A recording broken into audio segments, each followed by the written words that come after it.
personagens, a gente vai começar pela atriz Cat Show. A atriz Cat Show é a nossa queridíssima, ilustríssima Tu Yao, a famosa Imperatriz Celestial. Já vamos começar bem aqui nessa lista, tá? Pra já começar assim, no bom. Fran! Vai, Fran! O microfone é seu. Mete o pau, vai.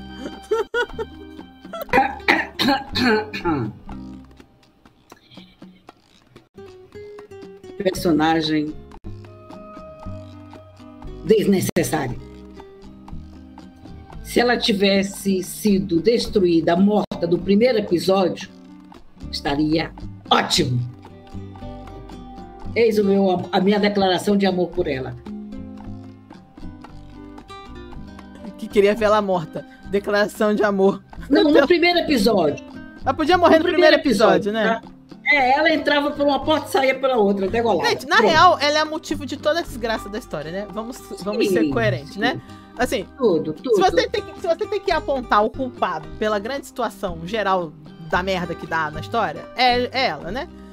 Então, sim. Não tem outra... Simplesmente uma jararaca, né? Uhum. Se bem que a jararaca tem uma utilidade, que seu veneno deve servir para alguma coisa. Sim. Algum remédio para alguma coisa. Agora, aquela ali, se mordesse a língua, mortinha da Silva.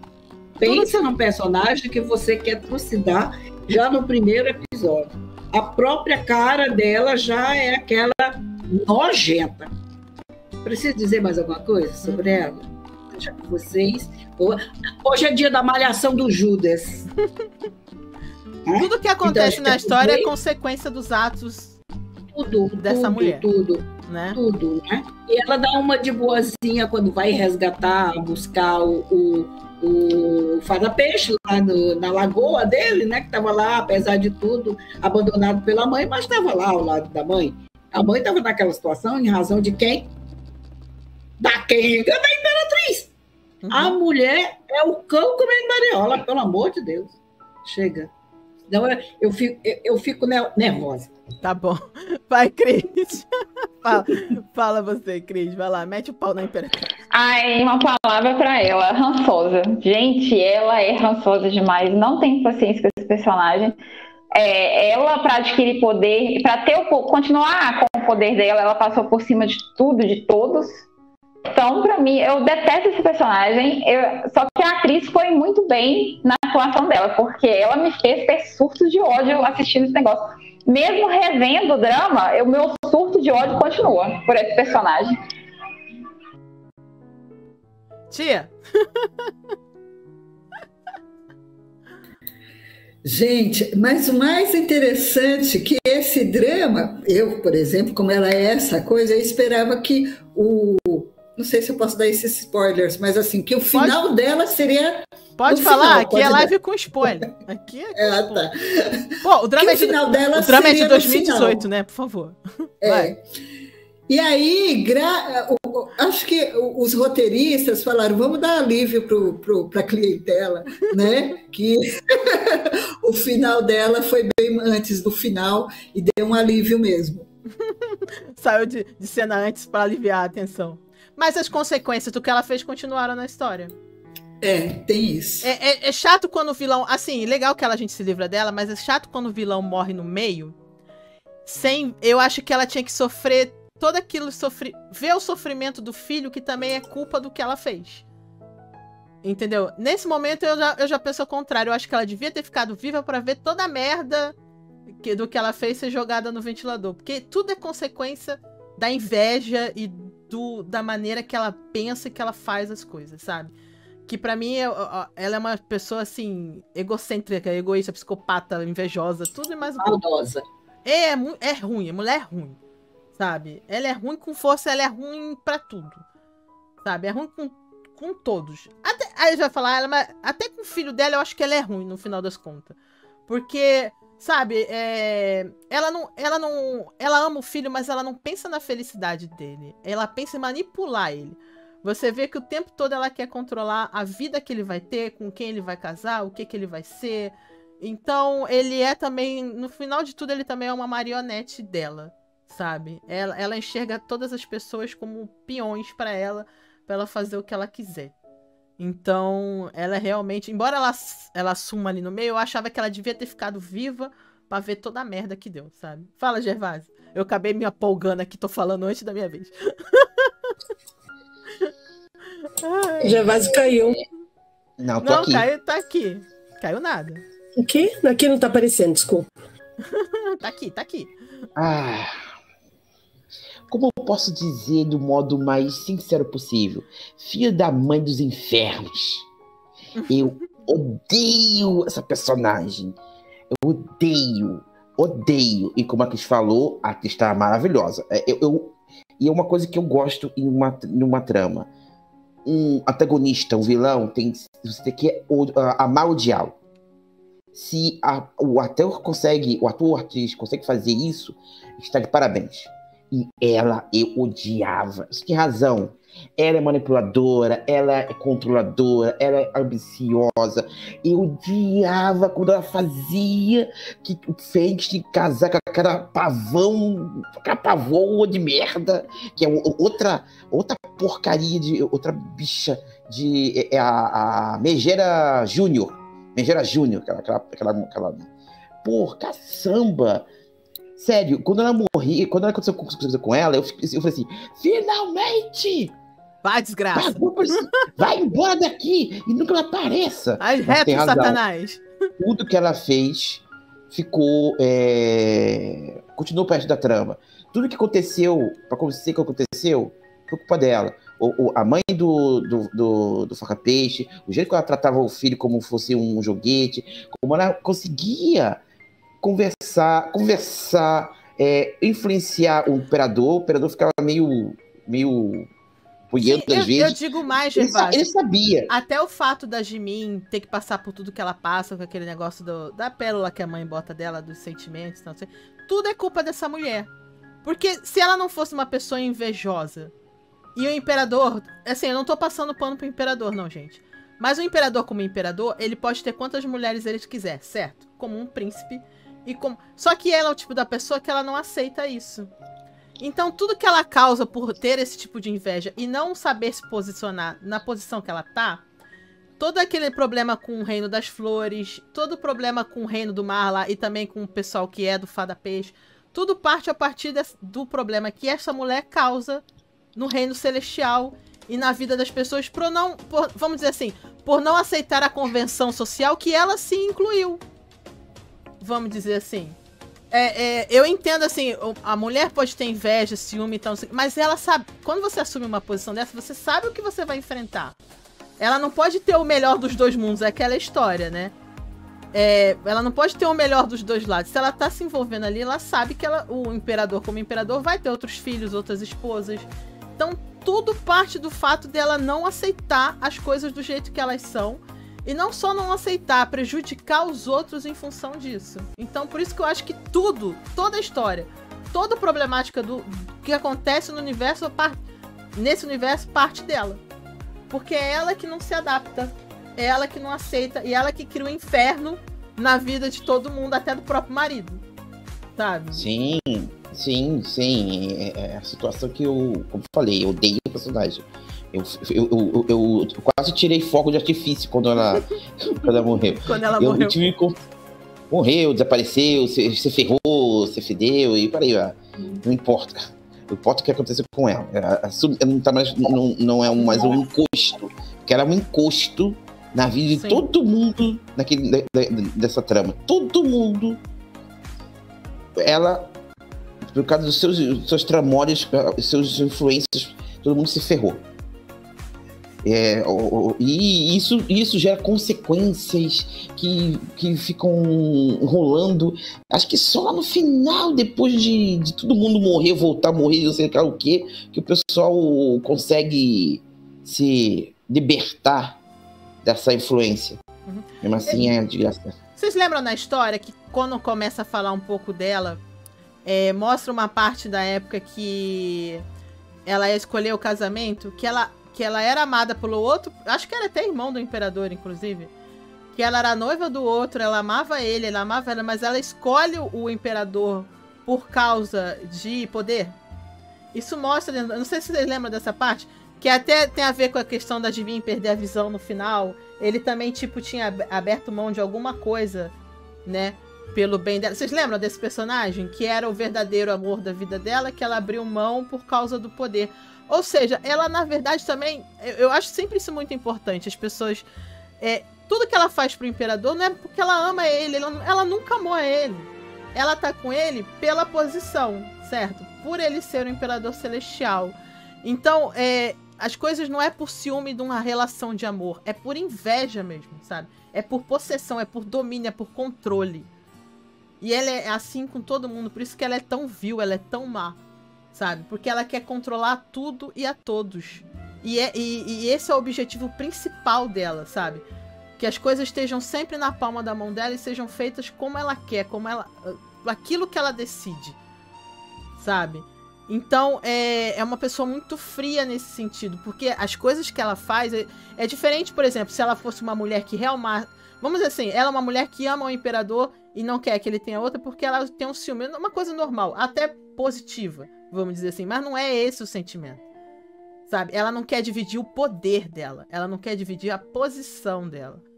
Então não é uma coisa que vem num sentimento positivo, é uma coisa que tudo nela vem num sentimento negativo. Por isso que eu acho que ela é uma vilã tão incrível, como o Gervásio falou, que a gente acaba amando odiar, porque ela realmente é super odiável. Solange, quer falar um pouco aí da nossa... Tava esperando você voltar. Ah, sim, eu tive que... Minha mãe me chamou. Aquela personagem que é uma bruxa, né? A gente, sim, quando vê ela chegando, já sabe que ela vai causar. E tem uma outra coisa que chamou a atenção, que eu acho que vocês não comentaram, é aqueles dentes dela. Quando ela fica com aquele dente esquisito dela, que combina com a personagem. Mas na China tem um dente é bonito. É bonito, né? É bonito, considerado bonito. Uhum. Ter os dentes tortos daquele jeito. Porque, no caso, assim, ela teria dinheiro para arrumar, né? Sim, sim. Tem então, gente que lá deixa... é uma questão de... É tido como bonito, né? Charme. Charme. Dente torto e as orelhas de abano. Gente, aquele dente dela me dava agonia. É que combinou com a personagem, né? Assim, os ocidentais combinou. Mas a gente vai comentar mais pra frente a cena, mas quando a gente vê, por exemplo, ela junto com a Jimin lá sozinha, a gente já sabe que vai causar. Então a gente já sabe que ela vai fazer alguma coisa ruim. A gente nunca espera nada bom dela. Não, inclusive, ela é uma péssima mãe, né? Ela não... Nem o filho dela ela ama. Ela é a madrasta má total mesmo. Madrasta, mãe. E a mãe também, porque ela não trata o filho dela com amor, né? Sim. Ela é a vilã da história. Ela é a verdadeira. Ela pode juntar todo o pessoal lá do demônio que não dá uma dela. E o que eu gosto nela, que eu reclamei muito da Esther Love, é que ela é, além dela ser ruim, ela é poderosa, sabe? É o que eu falo. Isso, eu queria observar isso pra fazer a diferenciação de Esther Love quando eu reclamei de Esther Love. Ela é tão poderosa que ela é tipo assim, não fica no quarto de castigo. Ela é selada dentro de um negócio cheio de energia em volta dela. Um escudo, lembra? Uns poderes em volta dela. Porque você não pode simplesmente trancar ela no quarto. Né? É uma redoma, né? A Fran tá falando, mas tá mutada. De tão forte que ela é, o golpe dela é um dos mais fortes. Você vê que as pessoas temem ela. Sabe? Então, ela não é simplesmente aquela só ruim ou só aquela pessoa que tá lá sentada na posição. As pessoas têm temor da pessoa e do poder que ela representa, sabe? E isso gera um respeito, que é aquilo que eu falava que o Imperador Celestial não tinha em The Stereo Love. Eu falei, eu até comparei com Astros of Love, que mesmo a esposa do Imperador Celestial em Astros of Love tinha o respeito de todos. Porque ela era muito forte, certo? O trio celestial, o pai, a mãe e o filho, são muito poderosos. Mas, por exemplo, quando ela ataca a Jimin, que o Fênix vai defendê-la, ela dá um golpe no Fênix. Ela tinha muito poder. E ela tinha muita ciência disso, porque ela faz as coisas deliberadamente. Não é uma coisa assim disfarçada, é deliberadamente. Ela faz o que quer usando esse poderão que ela tem. Que ela tem. É poderosa com força, e isso eu acho legal. Que é o que eu reclamei que faltou lá. A mulher é power mesmo dos infernos. Tem lá aquele golpe dela da flor das chamas e E realmente ela sabe usar isso pra ameaçar tudo e a todos. Você vê que as pessoas ficam pianinho ali perto dela. Vou ler aqui os comentários do pessoal. Vai todo mundo falar bem dela, que eu sei. Cadê? Nossa! A Cris falou? A Cris falou? Falou. A Cris falou Eu falei. Uma cena que eu lembro, que eu tava reassistindo, é o Fada Peixe tentando acabar com ela. Não deu certo. Ele é diferente de Story Love mesmo. Que Sim. O filho é mais poderoso que o pai. Aqui ele não ia conseguir acabar com ela. Ele não consegue. Então, por isso que ele se rebaixa e se humilha a tentar salvar o clã, né? O clã do povo, da mãe dele. Aqui todos os filhos são mais fracos que os pais. O que é certo, gente. Uhum. Eu acho que quanto mais... Assim, no mundo das divindades, os que têm mais idade têm que ser os mais poderosos, porque eles viveram mais tempo. É aquela questão... Não é, o poder deles não é a coisa do cultivo. O cultivo é o tempo. Quanto mais tempo de cultivo, mais poderosas as pessoas são. Então, não tem como os filhos serem mais poderosos que os pais. Eles herdam os poderes dos pais, por isso que eles são fortes. Mas eles, para chegar no nível dos pais, eles têm que ter o tempo de cultivo que os pais tiveram. Tanto que o Fada Peixe ele envenena o Imperador Celestial, porque ele não tem como enfrentar o pai, ele não tem como enfrentar a mãe, o Fênix não tem como enfrentar os pais, e eu acho isso correto. Assim como o Erua não tem como enfrentar o Muyan, o Imperador, o Dijun. E isso é a hierarquia do poder, sabe? Eu acho isso sempre... E isso que me incomodou de faltar lá. E aqui ela é a representação perfeita disso. Ela não tá naquela posição ali à toa também. Ela tem o poder e vamos dizer assim, o domínio do poder pra estar ali naquela posição e dominar todo mundo que tá aí abaixo dela. Porque, gente... Impérios, reinados, eles são questão de poder. O rei que está sentado no poder, as pessoas têm... É o temer para governar. As pessoas têm que temer aquela pessoa. É uma função de poder. O que garante um rei estar sentado no trono é o poder. No caso, no mundo real, é o poder do exército. É o poder das armas, certo? É o poder das pessoas que têm dinheiro, que seguem aquele rei, certo? É os conchavos políticos, os casamentos arranjados, certas alianças entre países. Aqui no mundo celestial é o poder que ele tem, muito maior do que os outros seres, que você vê que o pessoal lá do mundo dos demônios tem medo, não quer entrar em guerra com o reino celestial, porque eles têm medo do poder do Fênix, que é o deus da guerra, medo do poder do pai dele, medo do poder da rainha, da imperatriz. Então, o que garante a posição dessas pessoas é o poder. Então, se você tem você não tem como ter uma pessoa sentada nesse lugar que não gera um temor, certo? Não tem como, senão não funciona. A hierarquia não funciona com gente boazinha, como diz a Fran, com gente legalzinha. A hierarquia não funciona com bonzinho. A hierarquia funciona com gente que gera um temor em cima dos outros. Não tem jeito. Deixa eu ver aqui os comentários. Vamos lá. A Lady falando que ela só fez o Fada Peixe sofrer, madrasta horrorosa. Essa aí tá no topo das madrastas ruins. Tá lá do lado da... Qual é a princesa que tem a madrasta terrível? É a Cinderela. Deu um branco aqui. A Cinderela. Várias princesas têm umas madrastas terríveis, né? A Branca de Neve também, né? Aquela mulher é a madrasta dela, né? Então tá, serve também de exemplo. Ai... O especial. Mete bronca, Fran, o povo aqui. Aí a Ana Alice estava perguntando que ela é mãe de quem. Ela é a mãe do Fênix, a Verônica que já respondeu. E teria que ter sido mãe do Fada Peixe. Não, ela não é mãe do Fada Peixe. Desse mal ele não padece, ele não é filho dessa coisa. Ela vê no Fada Peixe uma competitividade pro próprio filho dela que não existe, só na cabeça dela. E ela que cria essa competição. A competição não existia. Ela passa a existir quando o quê? Quando o filho, o Fada Peixe, descobre o que ele, com esta desgraça, fez com a mãe dele e com ele. Sabe? Então, olha só, a pessoa é tão idiota que ela vê competitividade onde não tem, porque ela vê, assim, é aquela pessoa que só pensa no que ela pensa. Ela sempre vai querer o poder, então ela acha que todo mundo é igual a ela, né? Então ela não consegue enxergar o diferente. Ela não via que não existia nada ali que ele quisesse o poder. E ela que acaba gerando essa competitividade porque ela que cria a intriga e a treta. Se ela não tivesse criado nada disso, não existiria o problema. Por isso que eu falo que ela é a razão de todos os males dessa história. Vocês não concordam? Falem aí. Tia, Cris, não é? Porque assim... Sim, é engraçado que assim, na verdade ela era poderosa, mas aquilo não bastava. Ela queria eliminar qualquer coisa que... Muito bom. Nunca tá o suficiente. Na cabeça dela, qualquer coisa que representa ameaça. Só que eram ameaças que não existiam de fato. Uhum. Porque ela... gente, a pessoa quando é ruim, ela acha que todo mundo é igual a ela. Ela não consegue ver o diferente. Ela acha que todo mundo vai competir pelo poder. Ela não consegue ver o bem das pessoas, sabe? Então, ela acabou criando essa competição entre os filhos porque ela, querendo eliminar... Olha que é igual aquele negócio, né? Quando você vai pro futuro pra resolver e você cria a merda, aqui é a mesma coisa.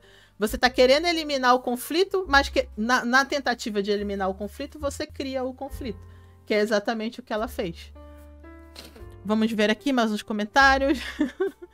A Verônica falando que ela não amava nem o filho. Pra mim também não é amor, é manipulação. Certo? Porque, como eu falei, ela quer manipular, né? Tudo que o filho vai fazer, tudo que o filho vai passar. Verônica, aquele final dela foi ridículo. Ela morreu com honra. Queria ver ela sofrendo. Eu também queria ver ela sofrendo mais, sabe? Eu também acho que a morte dela podia ter sido pior um pouquinho. Né? Eu acho que pegaram leve. Aliás, como todo drama chinês, eu acho que às vezes o vilão não sofre aquilo que ele tem que sofrer. Lady, a gente sabe que a Imperatriz é o cão quando ela dá a ordem até no rei.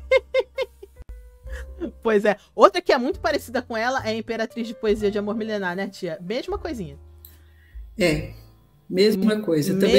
Também vê a mesma gana de poder, o mesmo padrão é naquela. Sim.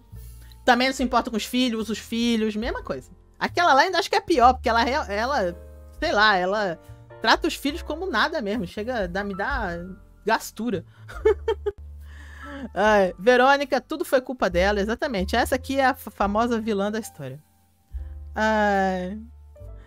Alessandra, eu também não, mas tem pessoas que não gostam, né? A gente respeita. Estão falando do drama? Que não gosta? Verônica, sim, me lembro. O homem que se deu bem porque ela trocou de posição... Peraí. Sim, me lembro. O homem que se deu bem porque ela trocou ele, né, pela posição de rainha. Sim, ele aparece na história. Vocês lembram disso? Que conta ali um pouco do passado dela, que desde o início ela é essa pessoa torta que trocou o amor pelo poder. Certo? É quando a Jimin vai buscar o remédio pro Fênix e vai negociar, que é aí que ela negocia a questão das cores, da visão, né? Sim. É porque eu falei que tinha a ver com o negócio da visão. Ele inclusive, eu acho que ele enxergava em preto e branco, não era ele que enxergava em preto e branco? Que depois a Jimin acaba também... ela entrega isso pra ele em troca da cura pro... ela perde a visão. Ele vinha em preto e branco, aí ele pega a visão colorida dela e ela consegue o remédio, era isso, né? Isso. Ela passa a ver preto e branco. E ele já tinha feito isso pela Imperatriz. Aqui a Verônica, só o Imperador tinha poder pra bater de frente. Com ela só. Isso é fato.